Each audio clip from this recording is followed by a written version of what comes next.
we are going to examine more self-delusion of the pro-abortion movement. A ridiculously common sense abortion bill in Louisiana gets a hearing before the Supreme Court, while the abortion cult shows up on the steps of the Supreme Court to worship and celebrate their abortions and their murdered children as a necessary sacrifice for their version of the good life. Finally, AOC puts this self-delusion on full display and teaches us a very important lesson about humanity. I'm Seth Gruber, and this is UnAborted.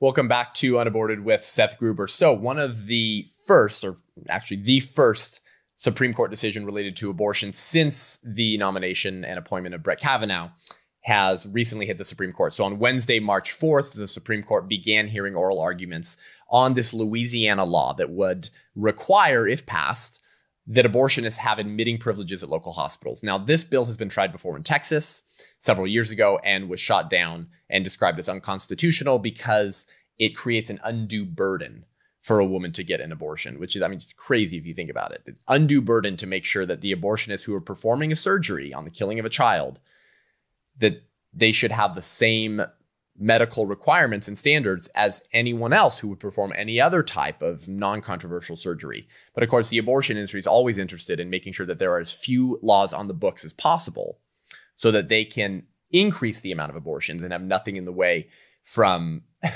stemming their cash flow that they make by killing as many babies as possible because there's so few laws in place to protect these children. So the June Medical Services versus Rousseau is the name of the lawsuit, of course, filed by abortion crazy legal foundations who don't want to see children protected in Louisiana. And this law would simply hold abortionists to the same medical standards as any other physician performing surgical procedures. Seems pretty common, by the way, especially if you know anything about the abortion industry, which is that you're frequently hearing stories around the country of women hemorrhaging.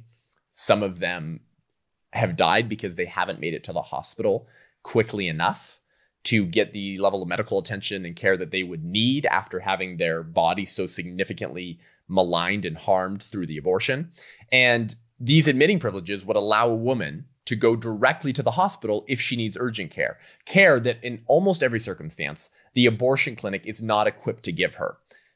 For example, if they rip through her uterine wall with forceps, because they typically do that blind while going into the womb to try to kill the child. All of this sounds like entirely common sense, laughably common sense bill. And yet the abortion crazies are very, very angry. So again, from National Review, Alexander DeSanctis on March 3rd writes, the admitting privileges requirement performs a real and previously unaddressed credentialing function that promotes the well-being of women seeking abortion.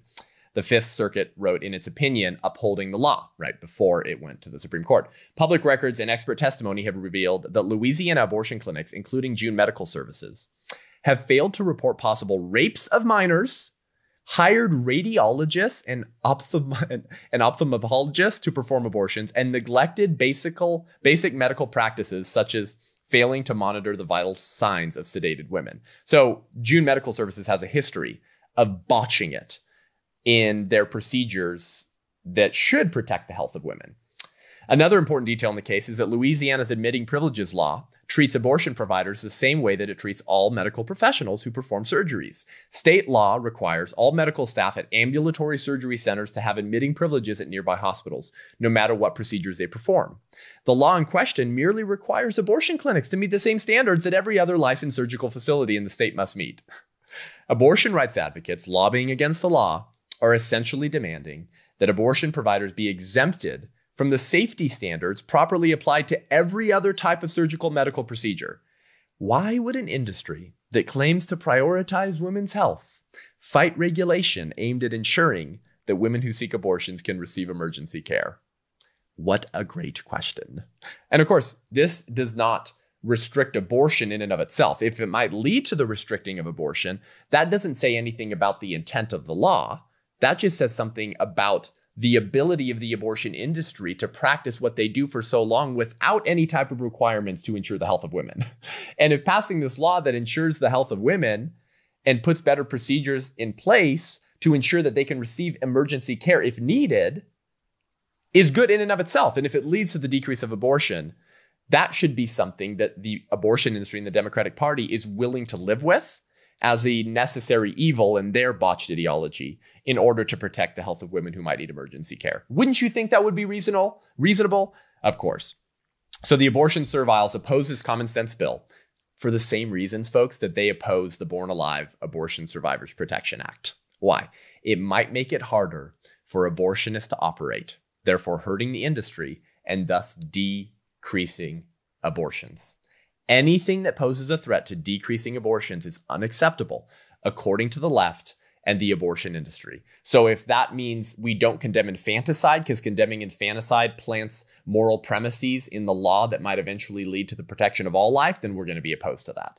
If protecting women's health by requiring abortionists to have admitting privileges at a local hospital might decrease abortions by allowing less abortionists to practice because they might not be able to get those admitting privileges, then it doesn't matter. We're going to oppose that too, because that might decrease abortions and stem our ability to make a significant amount of blood money off of the killing of children. Pretty sick. So when they say they're pro-choice, pro-women, pro-healthcare, all of that is a bunch of BS, and it's a bunch of a euphemistic political posturing in order to make the American public think that they care about women. Now, obviously, we know they don't, because they don't care about unborn women at their most vulnerable stage of development. But now they're willing to put the health of born women seeking the abortion on the line in order to make sure that abortions are not decreased and no laws restrict women from getting an abortion. Anything that might even moderately hinder any woman's ability from obtaining an abortion at any stage of pregnancy is unacceptable to the Molech serviles. So because of that, the abortion crazies showed up in their full unhinged glory to celebrate their abortions on the Supreme Court steps on Wednesday, March 4th, the day that the Supreme Court began hearing oral arguments on the Louisiana law. Now, we'll just play a couple people because there was too much evil to put on display for this show. But the first person who got up was Busy Phillips. Now, if you recall, Busy Phillips was the actress who testified before Congress in 2019 regarding pro-life legislation happening in Alabama and Georgia. Alabama tried to outlaw abortion outright. Georgia attempted to pass a heartbeat bill, making abortion illegal when there's a detectable heartbeat. Well, Busy Phillips was very angry about this because she killed her child at 15 years old. She's been celebrating it ever since as a necessary sacrifice to obtain her version of the good life in Hollywood, similar to her BFF, Michelle Williams, who said the same thing at the Golden Globes. And if you watch Michelle Williams at the Golden Globes, it kept panning over to Busy Phillips, who was in tears over the bravery of her friend Michelle Williams. So these women believe the same thing. Killing their children is necessary to secure the American dream. So here's Billy Phillips going full unhinged, celebrating her abortion on the steps of the Supreme Court because she's very angry, very, very angry that the courts might require that abortionists have the same medical standards as any other physician performing any other type of surgical procedure. Here I was, sitting in Los Angeles in my beautiful office of my own late-night talk show. Soon I would be driving my hybrid car to my beautiful f***ing home to kiss my two beautiful and healthy children and my husband who had taken the year off to parent so I could focus on my career. I have all of this, all of it, because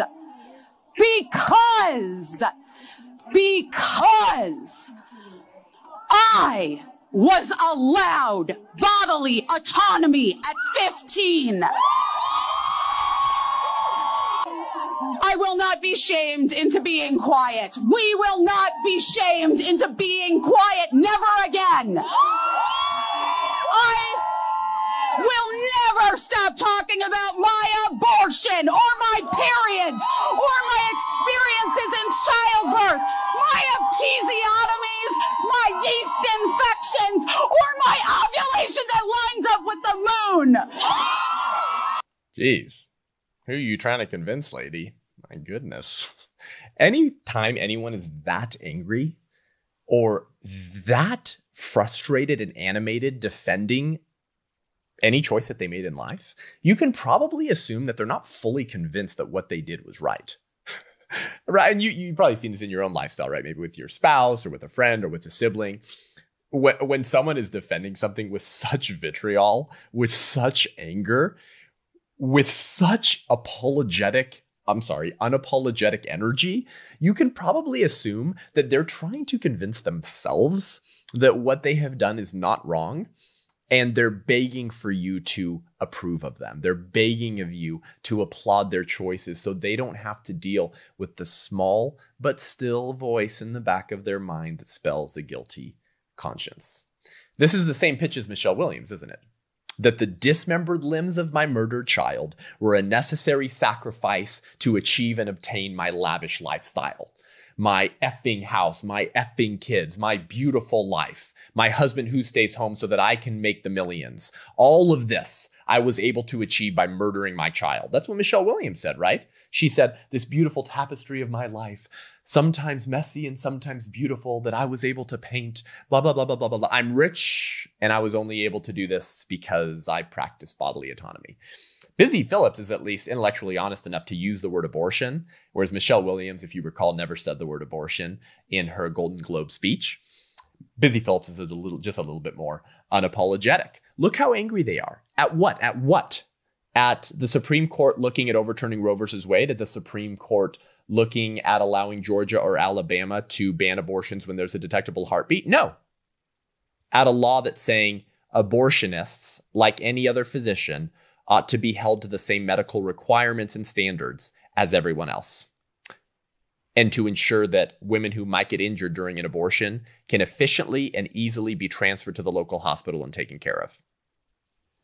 That reality, the possibility of that law, leads to this type of vitriol from Busy Phillips. Unreal. Yes, she's self-deluded, but she's also afraid about the same thing that Mazie Hirono is afraid of, that Elizabeth Warren is afraid of, that all of these infanticidal apologists are afraid of, which is allowing moral premises to find themselves in the law that might, when consistently applied, fully demand the respect of all life, whether unborn or born. Next, here's Renee Sherman. This woman calls herself the Beyonce of abortion storytelling, and she came onto the scene about the same time as Busy Phillips, and shortly after that whole Shout Your Abortion movement, which was really the first step into the celebratory nature of abortion. Now, people have always celebrated abortion, but culture on the cultural level, where you actually have a movement of people getting on board with it. Shout Your Abortion was really the first step into the celebratory nature of abortion, followed by Busy Phillips, followed by Michelle Williams, and followed by this woman, Renee Sherman, who literally calls herself the Beyonce of abortion storytelling. Sounds like a little bit of hubris there, maybe a little bit of pride, a little bit of self-promotion. But this is who she is. So she is on the steps of the Supreme Court as well. Very, very, very, very angry. So here is the Beyonce of abortion storytelling. Where are the abortion providers at? Where are the future abortion providers at? Woo! Awesome. And a special shout out to where my people who had abortions. Where y'all at? Nothing about this work is gonna be without us. Woo! Awesome. So, as I said, I had an abortion when I was 19. It was honestly one of the best decisions of my life. I was simply not ready to become a parent, and that's really all you need to know. So in a very similar way, Renee Sherman says that she needed to kill her child because she didn't want the child. She wasn't ready. And she's not going quite as far as saying, I'm rich now, and thank God I'm rich because I didn't have a child to raise. But she just wasn't ready. And the discourse in the abortion debate has made a significant change in the last several years. People have always celebrated abortion. They've always gone out and marched for reproductive health care. But it wasn't so popular. And the debate often turned on this idea of personhood. For years, the debate over abortion was the debate over the personhood status and value of the child. And Hillary Clinton, years ago, said on national television, the unborn child is not a person according to the Constitution, as the term person is used in the Constitution. So there used to be a little bit more of an intellectual debate. Now, these ideas are still morally bankrupt, but there was a meeting of minds that happened more often in the abortion debate, where the abortion apologists, the Molech serviles, the pro-abortion individual, would defend their beliefs by saying it's not a person, it doesn't have rights, it doesn't have rights of personhood, it resides in my body, it's dependent on me, therefore it's not a person. Again, evil arguments, but at least there was an intellectual meeting of minds to defend your position. The discourse in the debate has moved from a meeting of minds into selfish promotion, into purely selfishly driven desires and wants. There's no argument that's being offered. At least the conversation over the personhood of the unborn is an argument, and they provide reasons as to why they don't believe the unborn is a person. But there's not really even an argument being offered anymore. In fact, as a pro-life speaker, I know how difficult it is to find people who are willing to debate on abortion. Me and many of my friends have often commented on how difficult it is to find pro-abortion philosophers or advocates who are willing to step onto the university campus and debate a pro-life individual. Abortion debates used to be very popular. They happen all the time. Why are they not happening as much anymore? Because people don't want to meet intellectually to defend their ideas. Because as Ben Sass says, you can't defend the indefensible. So now it's this purely shameless, selfish bravado that is basically just a verbal FU to half of America. I don't need to explain anything. I wasn't ready to be a parent, and that's all you need to know. That's what Renee Sherman, that's not an argument. That's not an argument. That's the justification. You haven't offered any reasons as to why abortion should remain a legally protected right for you to access. I needed it. I didn't want to be a parent. I wanted fame and fortune, and I can do whatever the F I want. That's really the message of the pro-abortion movement right now. They're not even attempting to engage in a meeting of minds to convince people of good faith who actually care about thinking through their positions and ideas, as opposed to jumping on an emotional bandwagon. So what does this massive shift in the debate mean? Well, with advances in science and with the advances in ultrasonography that is enabling us to see the child at some of the very earliest stages of their development, defending abortion has become, simply put, indefensible. It's become indefensible. It's always been indefensible to the rational mind who understands that there is no such thing as a human non-person. So if human life begins at the moment of conception, it's a person, because those are synonymous terms. To the rational mind, it's always been indefensible. But because of the sexual revolution and these ideas of postmodernism and relativism that have inculcated the culture to the extent that people have self-deluded themselves into believing that there is such a thing as a human non-person, those people are now refusing to engage in the meeting of minds and just resorting to shameless, selfish bravado and promotion to justify their decisions, to justify their role in the death of their child. So abortion crazies have embraced self-delusion and emotional arguments. And we're going to look a little bit in a second as to the consequences of the self-delusion and maybe how we got here. And we're going to turn to a certain individual that you might not expect to teach us a lesson.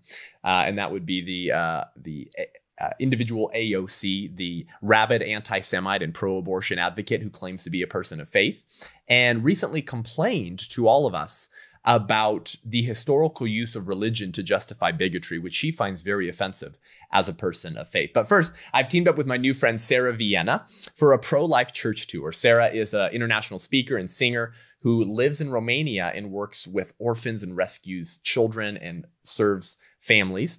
And she is devoted, as I am, to protecting the rights of the unborn, the needy, and the vulnerable. And so our I'm Alive church tour is named after her song, I'm Alive, capturing both the beauty of the pro-life position and the truth to equip those in your church to be a voice for life, to love their unborn neighbors and their mothers and fathers while also equipping them to defend life. So if you're interested in bringing this tour to your church in the summer, go ahead and email us at imalive2@gmail.com, imalive2@gmail.com. We're only booking churches in a 2-month time frame. So if you want to bring I'm Alive Tour to your church, email us at imalive2@gmail.com for questions and bookings. So AOC recently, in a congressional hearing, begins complaining about the use of religion historically to justify bigotry, which if you know anything about her, you should sort of be laughing at the irony of that statement already. And so she puts her self-delusion on full display by complaining about the use of religion by racists, those opposed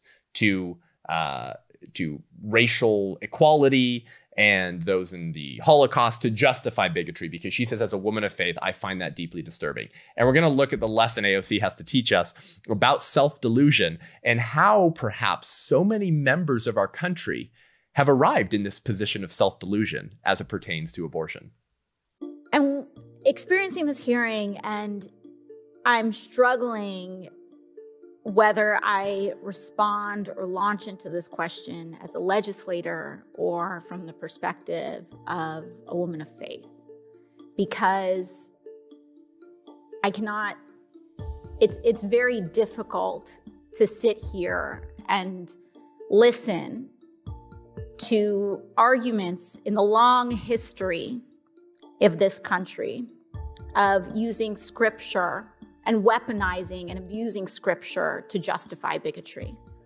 White supremacists have done it. Those who justified slavery did it. Those who fought against integration did it. And we're seeing it today. And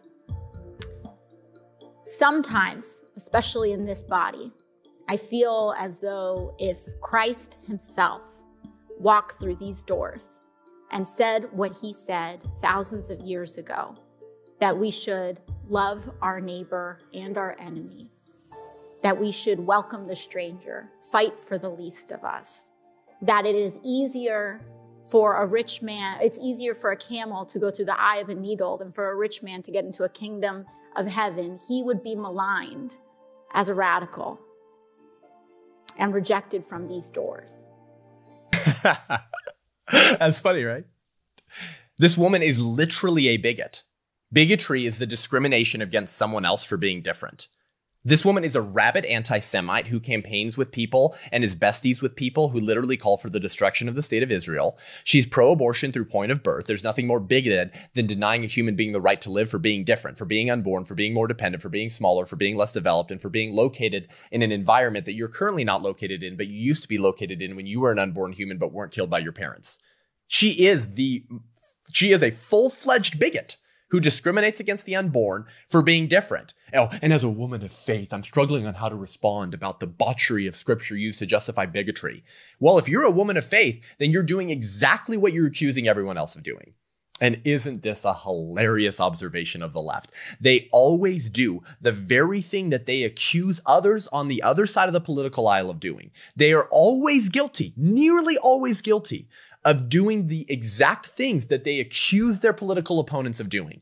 And most of the time, the things that they are accusing their political opponents of doing, they're not doing. It seems like she's talking about the rights of illegal immigrants. Christ walked through these doors and said to welcome the stranger and the immigrant. And she's been campaigning on this for a long time. This is her big thing, right? We need to grant amnesty to all of the illegal aliens immediately so they'll all vote Democrat and we can flip this country blue. She's not going to say that, but we know that's what she wants. And so she is literally doing exactly what she's accusing other people of doing.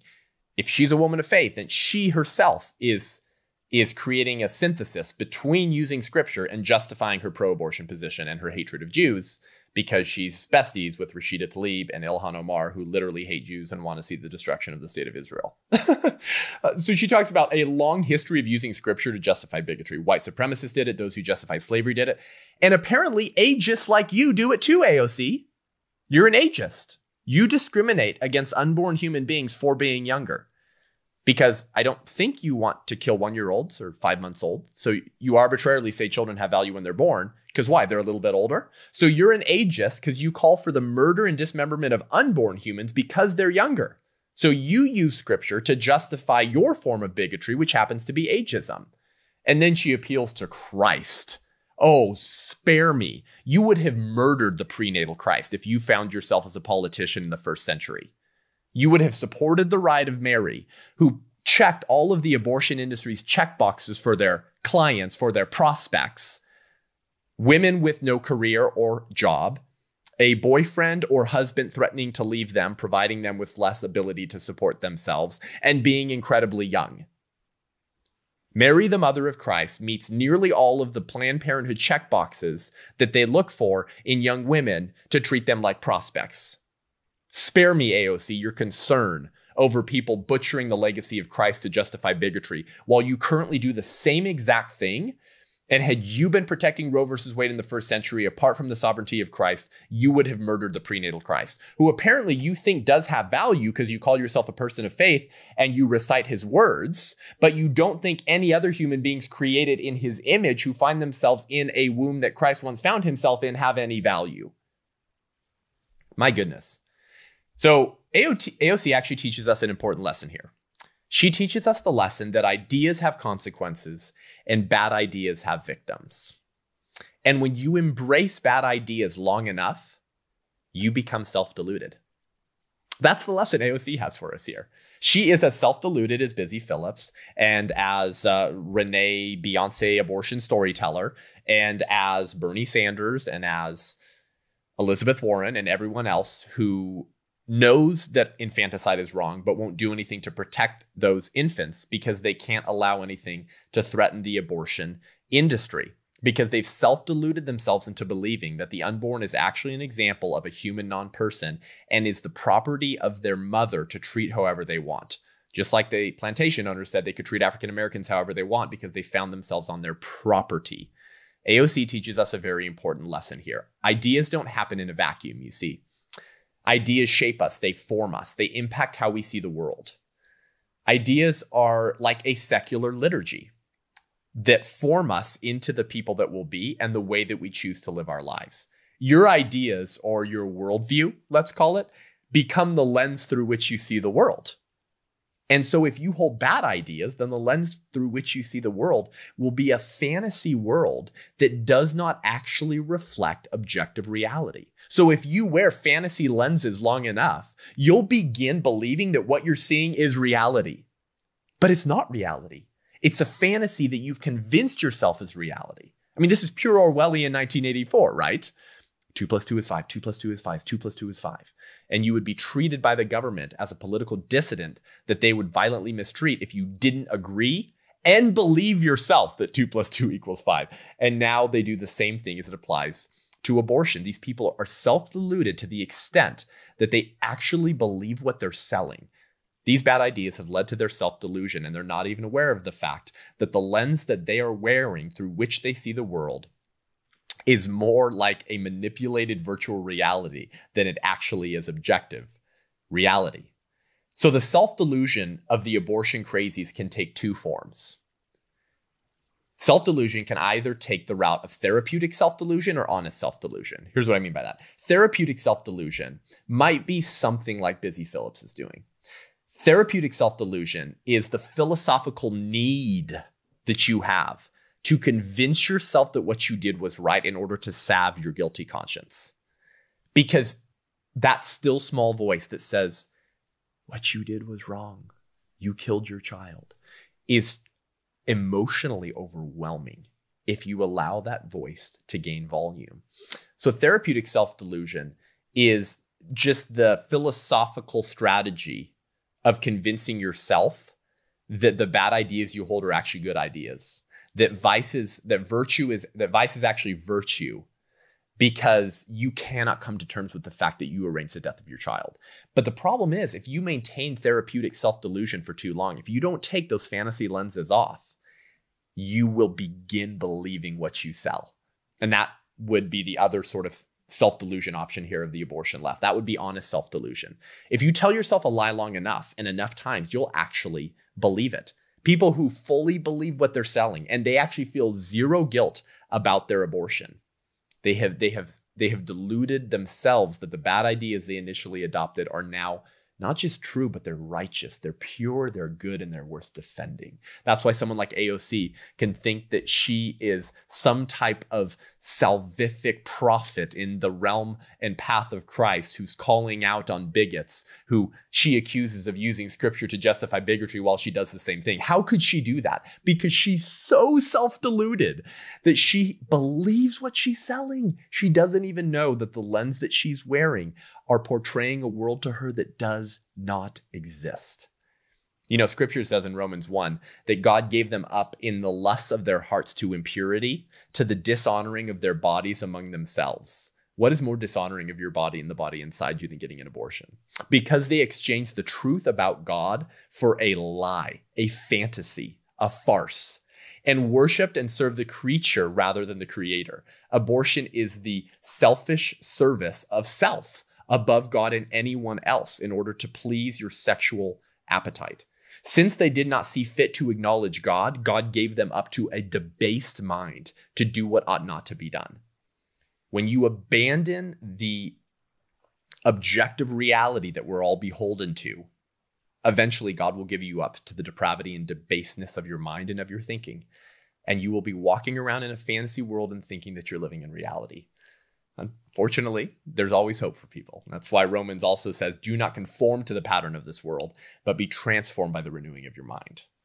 No one's too far gone. We can always be transforming by the renewing of our mind, but we have to be willing to pursue truth regardless of where it leads us. Even if in the pursuit of truth, we begin to become uncomfortable with what that truth poses to our political philosophy, to our abortion ideology. Some of these people may be too far gone, but we should hope they're not, and we should certainly pray for them, because self-delusion is a hell of a drug. Confirmation bias is a hell of a drug. And if you don't abandon that in pursuit of good ideas and truth that actually make room for human equality and the equal protection of all people, then you'll continue thinking that the horrific deeds you defend against humanity are good and righteous, and that we should serve you and protect your right to kill others. That's not the kind of world we want to live in. Well, thanks for joining me today. Head on over to iTunes and YouTube. Give the show a rating and review. Let us know what you think so we can reach more people. And if you want to learn more and engage with me online, come hear me speak live and local or read up on my writing, head on over to SethGruber.com. You can also subscribe to my newsletter to get information and equipping delivered to your inbox. Well, we'll be back next week with a whole lot more. Until then, I'm Seth Gruber, and this is UnAborted.